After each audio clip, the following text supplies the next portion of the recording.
தினம் ஒரு தியானம். சோர்ந்து போகிறவனுக்கு அவர் பலன் கொடுத்து சத்துவமில்லாதவனுக்கு சத்துவத்தை பெருக பண்ணுகிறார். ஏசாயா தீர்க்கதரிசியின் புஸ்தகம் அதிகாரம் 40 வசனம் 29.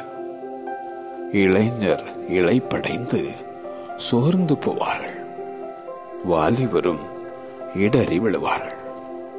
கர்த்தருக்கு காத்திருக்கிறவர்களோ புது பலனடைந்து கழுகுகளைப் போல செட்டைகளை அடித்து எழும்புவார்கள்.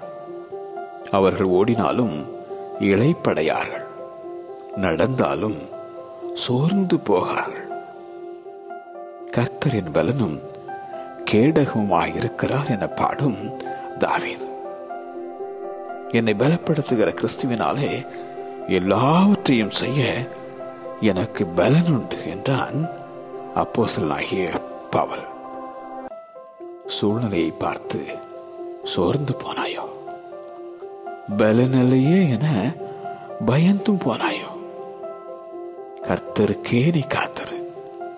அவர் உன்னை பலப்படுத்தி உனக்கு சகாயம் பண்ணுவார்.